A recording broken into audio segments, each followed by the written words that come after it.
So before Hastings law, Hastings, Warren Hastings, the first viceroy of this India, in 1772, Hastings concentrated on the development of laws on the basis of our religious books. এটা হলো আমাদের জন্য সবচেয়ে বড় ক্ষতি হয়েছে। যদি বলা হয় যে আমাদের এই উপমহাদেশের ইতিহাসের সবচেয়ে ক্ষতিকর পদক্ষেপ কি ছিল, তাহলে আমি বলবো আমার মতে যে 1772 সালে হেস্টিংস যে 11 জন পণ্ডিত ভাড়া করে নানান শাস্ত্র বা ধর্মগ্রন্থ সংগ্রহ করে আইন বানালেন, যে আইন দিয়ে এদেরকে চালানো হবে, সেটা কি করলো, আমাদের হিন্দু মুসলমানদের ভাগ করে ফেলল। যেমন ধরো মুসলমান, তোমাকে চালাবো কি দিয়ে? যেমন বিয়ে হয়েছে কিন্তু বনিবনা হচ্ছে না, তালাক হবে। তো তালাক হবে কি নিয়মে? আগে তো ধরো যে লোকাল নিয়মেই হতো, স্থানীয় যে প্রচলিত নিয়ম ছিল সেই নিয়মে হতো। কিন্তু হেস্টিংস কি করলেন যে তো তাহলে তালাক কিভাবে হবে, দেখো তোমাদের কোরআনে বা হাদিসে কি বলা হয়েছে।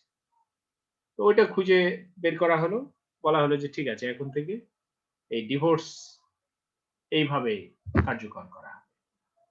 আবার হিন্দুদের ক্ষেত্রে যে তোমাদের জমি জমার উত্তরাধিকার এটা কে পাবে, বা মুসলমানদের ক্ষেত্রে যে বাবা মার সম্পদের কতটুকু মেয়ে পাবে, তো কোথায় পাওয়া যাবে, দেখো তোমাদের ধর্মগ্রন্থ কোনটা, কোরআন।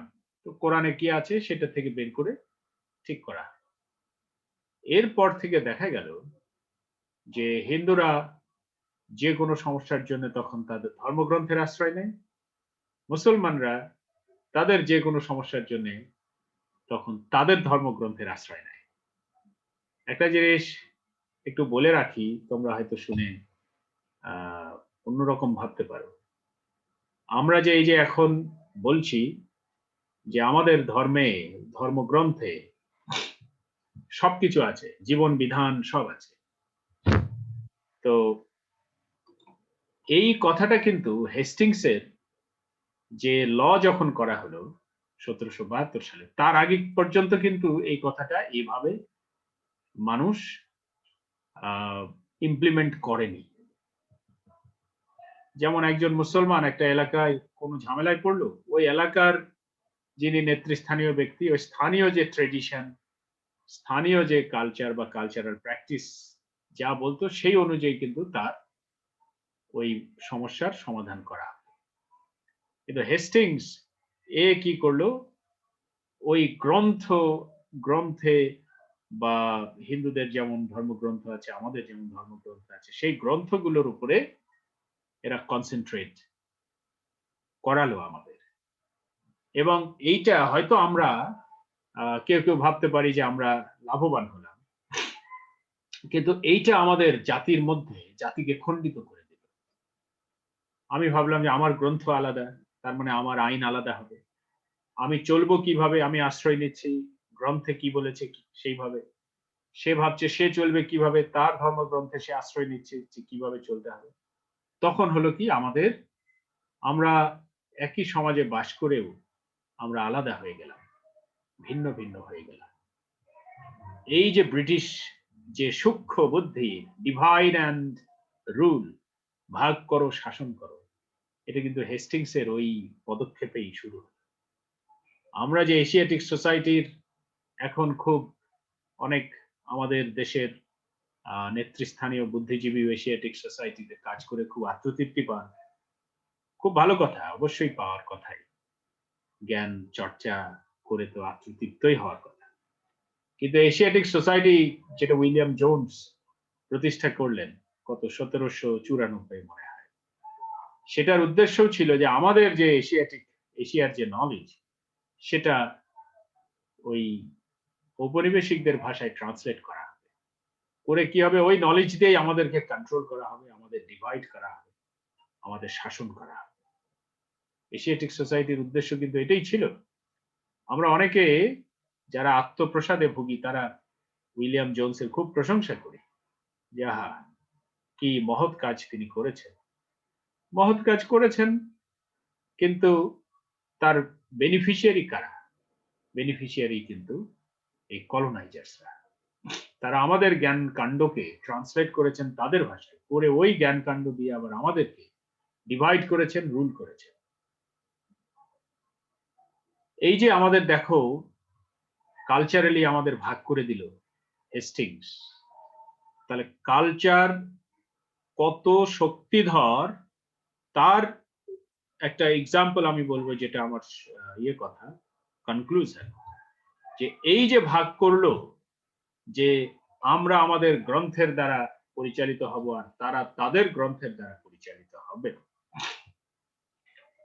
এই ভাগ করার মধ্যেই কিন্তু তোমার দ্বিজাতি তত্ত্বের বীজ বপিত হলো। এবং সেটা আমরা দেখলাম 47-এ এসে, যে পাকিস্তান এবং ইন্ডিয়া নামক মানে ভারত নামক দুইটা রাষ্ট্র ধর্মের ভিত্তিতে ভাগ হলো। যে পাকিস্তানে থাকবে মুসলমানরা, যেহেতু তাদের গ্রন্থ আলাদা, জীবনাচার আলাদা, কাজে তারা থাকবে ওখানে, আর হিন্দুরা থাকবে হিন্দুস্তান অর্থাৎ ইন্ডিয়াতে, যেহেতু তাদের গ্রন্থ আলাদা, জীবনাচার আলাদা।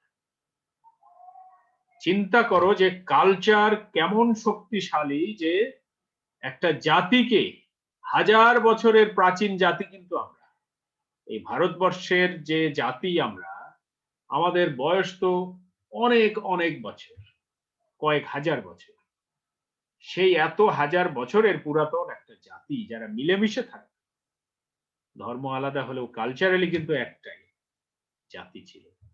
তাদের ভাগ করে দিল কে? এই কালচার।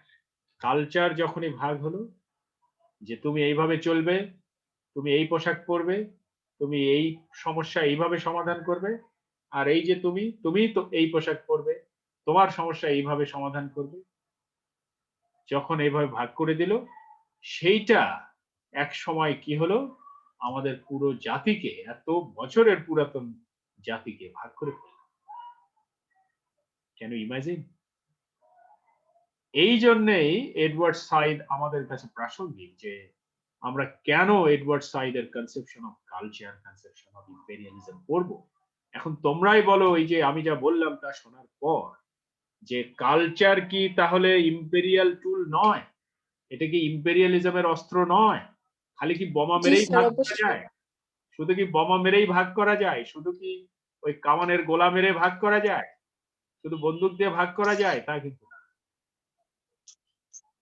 কালচার কত পাওয়ারফুল একটা ওয়েপন, এবং এটা যখন ইম্পেরিয়ালিস্টরা ব্যবহার করে তখন কত ভয়ঙ্কর ভাবে ব্যবহার করে। বুঝতে পেরেছো?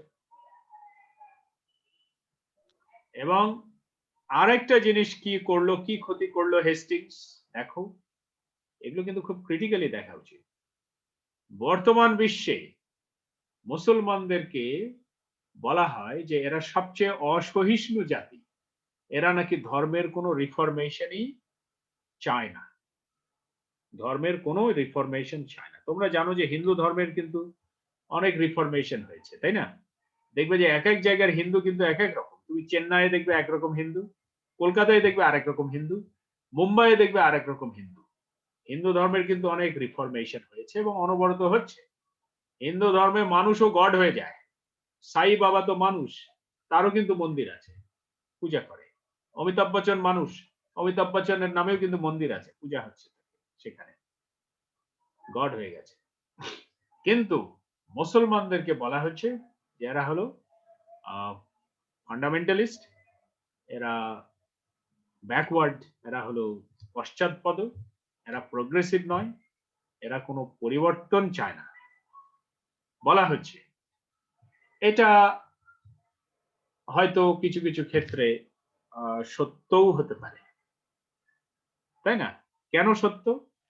কারণ আমি বলছি কোরআন হলো আল্লাহর বাণী, কাজে আল্লাহর বাণী তো আমরা চেঞ্জ করব না। তার মানে আল্লাহর বাণীকে কিন্তু আমরা চেঞ্জ করতে নারাজ। এই কোরআন আল্লাহর বাণী, তাই এখানে আমরা কোনো চেঞ্জ করব না। এই যে মানসিকতা, এই মানসিকতাকে পশ্চিমা বিশ্ব বলছে যে এরা ফান্ডামেন্টালিস্ট, এরা রিফরমেশন চায় না, এরা কোনো পরিবর্তন সহ্য করতে পারে না। কেন? কারণ বলছে যে এরা বলে কোরআন আল্লাহর বাণী, আর আল্লাহর বাণী কখনো পরিবর্তন হয় না। এখন ইন্টারেস্টিং ব্যাপার হলো যে এই যে কোরআনে যে আমাদের যে ডেডিকেশন, এই ডেডিকেশনের এত ইন্টেন্সিটি বা এত তীব্রতা, এর পেছনেও কিন্তু হেস্টিংস এর পলিটিক্সই দায়ী। কারণ এর আগেও তো মুসলমান ছিল। তুমি এর আগের মুঘলদের সময় তুমি দেখো, মুসলমানদের ইতিহাস পড়ে দেখো। তুমি সম্রাট আকবরের দেখো না, ওই যে দ্বীন-এ ইলাহি, সম্রাট আকবর কি দ্বীন-এ ইলাহি কি বানিয়েছিল বলো?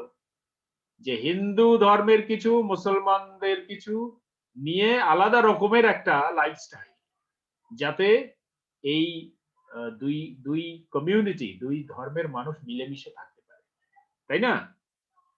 এটাই প্রমাণ করে যে হেস্টিংস এর আগে মুসলমান যারা, তারা কিন্তু গোঁড়া ছিলেন না, তারা কিন্তু গোঁড়া ছিলেন না। তুমি যদি ভারতবর্ষের অলি আউলিয়াদের জীবনও দেখো, তারা কিন্তু অনেক অ্যাকোমোডেটিভ ছিল, তারা কিন্তু অনেক কিছুই প্রশ্রয় দিয়েছেন, অনেক কিছুকেই তারা কাছে টেনে নিয়েছেন। যে কারণে কিন্তু দেখো এই হিন্দুস্থানে তারা এখনো মর্যাদার, তাদের যে মাজার বলো বা তীর্থস্থান বলো, মর্যাদার সাথে কিন্তু এখনো সংরক্ষণ করে। ওই যে যেটা বললাম যে এই আজমির শরীফে এখনো হিন্দুরাও যায় মানত করতে, মুসলমানরাও যায়। নিশ্চয় উনি সবাইকে কাছে টেনে নিয়েছিলেন। ইসলাম ধর্মটা আসলে এই যে ঔদার্যের জন্যই কিন্তু স্প্রেড করেছিল, এগিয়েছিল। বুঝতে পেরেছো? এই যে ঔদার্য, যে আমি সবাইকে নিয়ে চলতে পারি, আমার কাছে সবাই সমান, ভিন্ন মত হতে পারে, ভিন্ন ধর্মের হতে পারে, কিন্তু আমি মানুষ হিসেবে কাউকে খাটো করতে পারি না। সেও আমাকে, আমি যদি বিশ্বাস করি যে এক আল্লাহ সবাইকে সৃষ্টি করেছেন, তাহলে আমি তো এটাও বিশ্বাস করি যে আমি হিন্দু, আমাকেও আল্লাহ বানিয়েছেন, আমি মুসলমান, আমাকেও আল্লাহ বানিয়েছেন। তাহলে আমি মুসলমান হয়ে আমার এক হিন্দু ভাইকে কেন আঘাত করব? আমি যদি সত্যি আল্লাহকে বিশ্বাস করি, স্রষ্টাকে বিশ্বাস করি। ইসলাম ধর্মটা এইরকম মহত্বের একটা মেসেজ নিয়েই কিন্তু এত স্প্রেড করেছিল। বা ভারতবর্ষে যেটা হিন্দুস্থান, সেখানে কিন্তু স্প্রেড করেছিল, বিস্তার লাভ করেছিল। কিন্তু এটা কখন সংকীর্ণতার এই ফ্রেমে বন্দী হয়ে গেল? ওই যে যখন গ্রন্থ নির্ভর আইন তৈরি করলো হেস্টিংস, তখন থেকে কিন্তু আমরা কি হয়ে গেলাম, হয়তোবা আমাদের মূল স্রোত যেটা আমাদের ধর্মের, সেটা থেকে বিচ্যুত হয়ে কন্ট্রাক্টেড হয়ে গেলাম, কোনো কিছুর মধ্যে সীমাবদ্ধ হয়ে গেলাম। হয়ে যাওয়ার কারণে আমাদের এই যে আজকে আমাদেরকে নিয়ে তারা ব্র্যান্ডিং করতে পারছে যে এরা হলো জঙ্গিবাদী, এরা হলো অসহিষ্ণু, এরা কোনো রিফরমেশন চায় না, বোঝে না, এরা ব্যাকওয়ার্ড ফান্ডামেন্টালিস্ট, তাই না? আমরা যদি একটু বাইরে টাইরে যাই, পাসপোর্টে ওই নামের সাথে মোহাম্মদ দেখেই কেমন জানি একটু তাকাই সন্দেহের দৃষ্টিতে। এটা কেন হয়েছে? এটা কেন হয়েছে তার তো ব্যাকগ্রাউন্ড আমি বললাম, যে ওই ইম্পেরিয়ালিস্টদের হাত দিয়েই কিন্তু হয়েছে, কলোনাইজারদের হাত দিয়েই এটা হয়েছে। তো এই সমস্ত কারণে এডওয়ার্ড সাইদের কালচার অ্যান্ড ইম্পেরিয়ালিজম পড়াটা আমাদের জন্য জরুরি। বুঝতে পেরেছ? এবং কালচার যদি তোমার নড়বড়ে হয়, তোমার ন্যাশনালিজম বা জাতীয়তা বোধ এগুলো নড়বড়ে হয়। তার একটা এক্সাম্পল আমি বলি, যে বিংশ শতাব্দীর শুরুর দিকে যখন তোমার জাতীয়তা বোধ তৈরির প্রক্রিয়া চলছে, আন্দোলন হচ্ছে, মহাত্মা গান্ধী আন্দোলন করছেন, নেহেরু আন্দোলন করছেন, জিন্নাহ আন্দোলন করছেন, এখানে রবীন্দ্রনাথ আছেন, তো সেই সময় মুসলমানরাও আন্দোলন করেছে, কিন্তু মুসলমানরা অনেকেই হিন্দুদের মধ্যে আমরা যেমন কাস্টেইজমের কথা বলি, ব্রাহ্মণ, বৈশ্য, ক্ষত্রিয়, শূদ্র, এবং আমরা বলি যে এখানে ডিভিশন আছে, মুসলমানরাও এই ডিভিশনের ফাঁদে আটকে গিয়েছিল। এই সময় যখন ন্যাশনালিজম ডেভেলপ করছে, আন্দোলন হচ্ছে ব্রিটিশ বিরোধী, তখনও অনেক মুসলমান, সবাই না, অনেক মুসলমান বিশ্বাস করতো যে তারা এই ভারতবর্ষের লোক নয়, তারা কনভার্টেড মুসলিম নয়, তারা ওই মধ্যপ্রাচ্য থেকে এসেছে, কাজে এরা সৈয়দ, এরা কেউ নিজেকে পাঠান, কেউ মুঘল, কেউ সৈয়দ, এভাবে আশরাফ মনে করত, আর বাকিদেরকে আতরাফ মনে করতো ওরা হিন্দু ছিল, পরে মুসলমান হয়ে গেছে। চিন্তা করো যে মুসলমানরা মানসিকতায় ভাগ হয়ে গেল। মুসলমানদের মধ্যে এটাই হলো কাস্টেইজম। হিন্দুদের ওই ফরম্যাটে কাস্টেইজম না, যে বৈশ্য, শূদ্র, তারপরে ক্ষত্রিয়, ব্রাহ্মণ, সেটা নয়, কিন্তু এই যে আশরাফ, আতরাফ, সৈয়দ, পাঠান, মুঘল, এগুলো নামের সাথে যোগ করা হলো, করে এই মুসলমানরা ভাবতে লাগলো যে আমরা এই ভারতবর্ষের লোক নই, আমরা ওই মধ্যপ্রাচ্য থেকে যারা এসছে তাদের বংশধর। এতে কি হলো, মুসলমানরাও ভাগ হয়ে গেল, মুসলমানদের মধ্যে ভাগ হয়ে গেল। যে কারণে দেখো যে এই যে বিভাজন, সেটা কি আজও আছে না? 1971 সালে যে বঙ্গবন্ধুর নেতৃত্বে যে বাংলাদেশ স্বাধীন হলো, একটা সেকুলার বাংলাদেশের জন্য, সেকুলার মানে এই নয় যে তোমাকে নাস্তিক হতে হবে, সেকুলার মানে নাস্তিকতা নয়, সেকুলার মানে হলো যে রাষ্ট্রের কোনো ধর্ম থাকবে না। রাষ্ট্র তো একটা প্রতিষ্ঠান, একটা প্রতিষ্ঠানের তো ধর্ম থাকে না, ধর্ম থাকে কার? মানুষের। একটা প্রতিষ্ঠানে হিন্দু চাকরি করতে পারে, মুসলমান চাকরি করতে পারে, খ্রিস্টান, বৌদ্ধ, সবাই চাকরি করবে। তাই বলে প্রতিষ্ঠান ওটা বৌদ্ধ প্রতিষ্ঠান নয়, প্রতিষ্ঠান ওটা খ্রিস্টান প্রতিষ্ঠান নয়, রাষ্ট্র কিন্তু প্রতিষ্ঠান। এই ধারণায় কিন্তু বাংলাদেশ স্বাধীন হলো।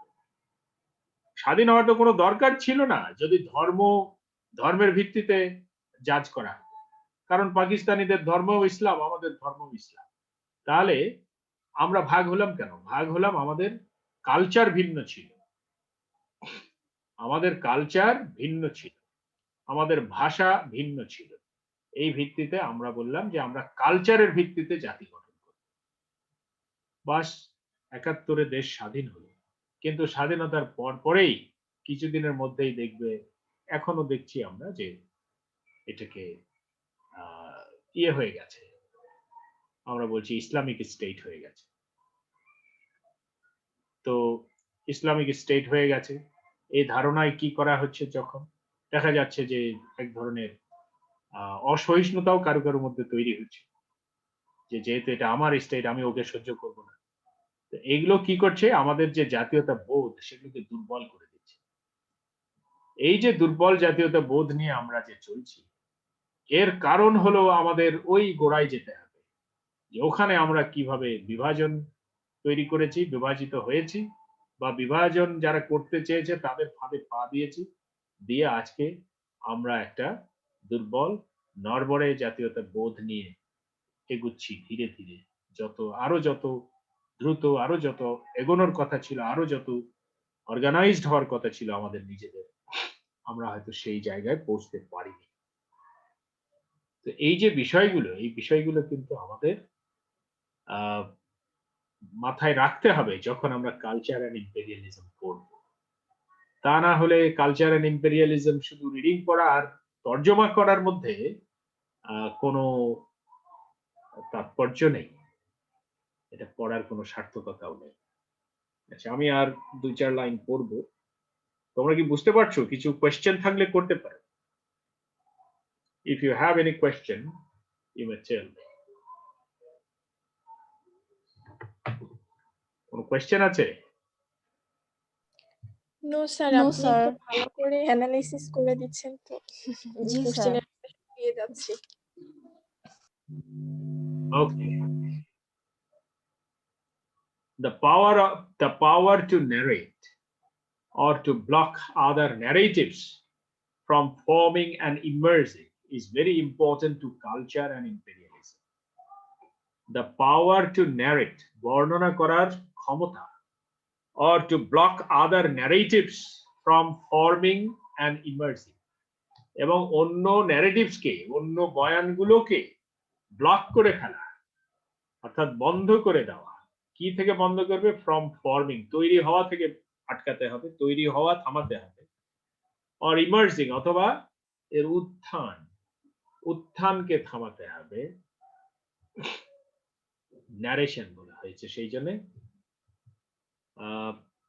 ইজ ভেরি ইম্পর্টেন্ট, এটা খুবই গুরুত্বপূর্ণ টু কালচারের কাছে অ্যান্ড ইম্পেরিয়ালিজম। এই যে কালচার এবং ইম্পেরিয়ালিজম কি করে, যে অন্য যে ন্যারেটিভস গুলো ডেভেলপ করছে দূরভিসন্ধি নিয়ে, সেগুলোকে থামিয়ে দেয়। ওই যে যেটা বললাম, যে 1772 আগে আমাদের যে কালচারাল ইউনিফর্মিটি ছিল,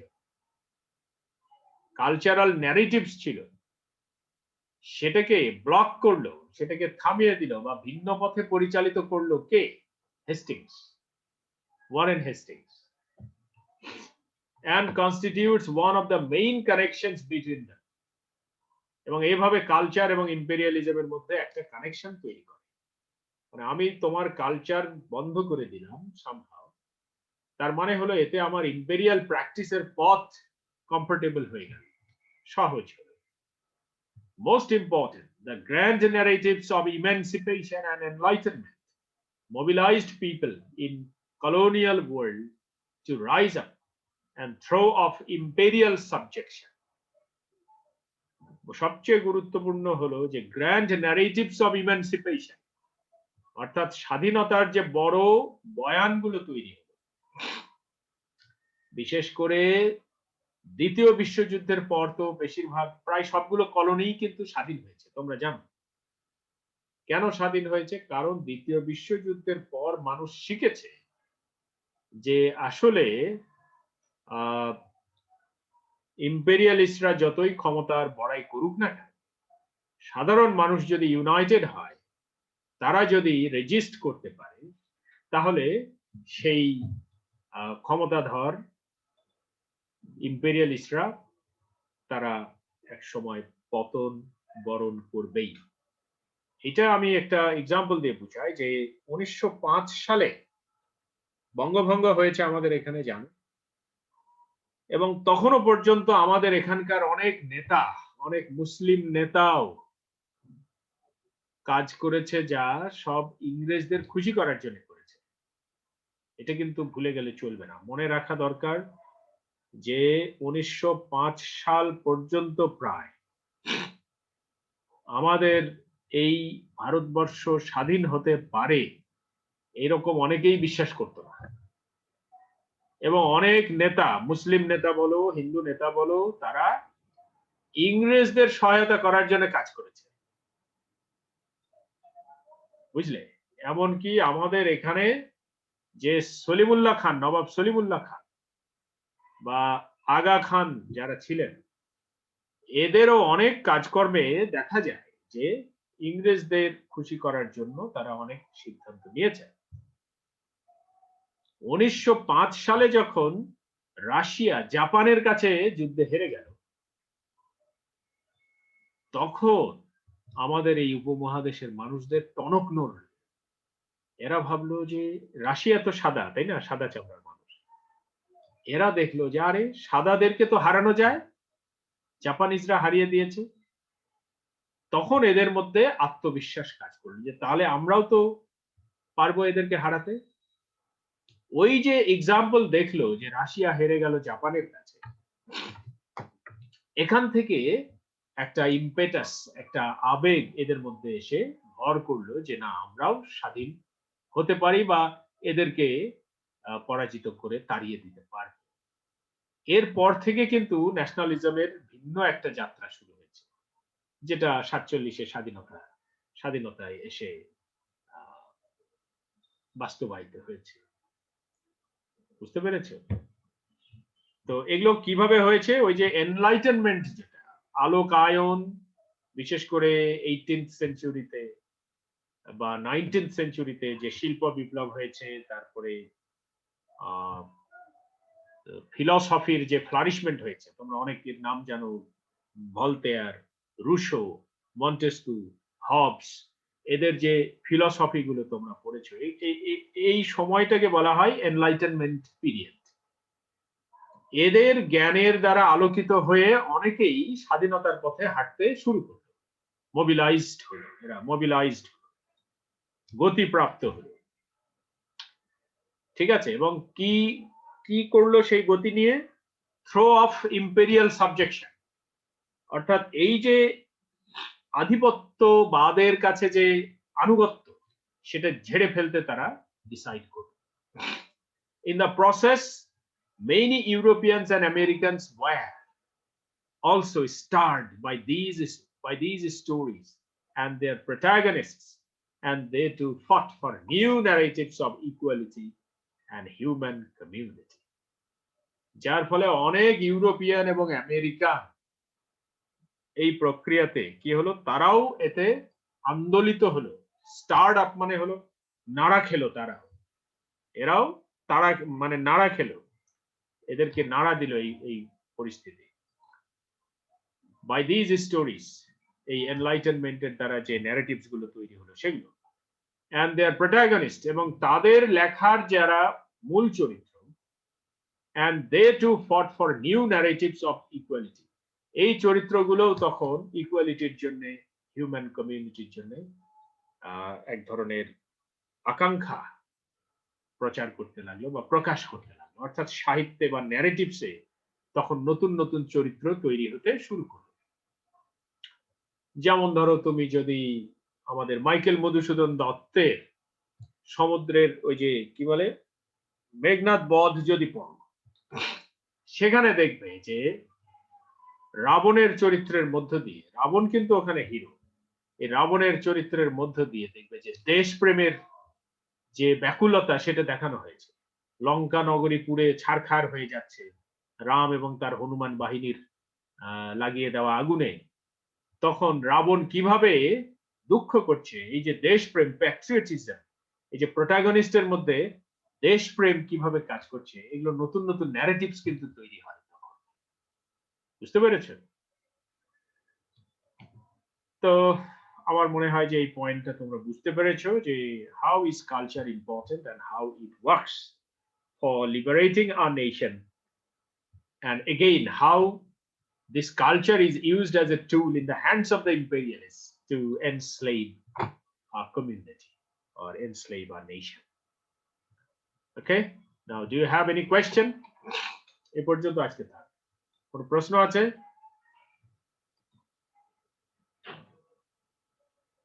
No, sir. Okay, তাহলে আজকে আমরা রাখি এ পর্যন্ত।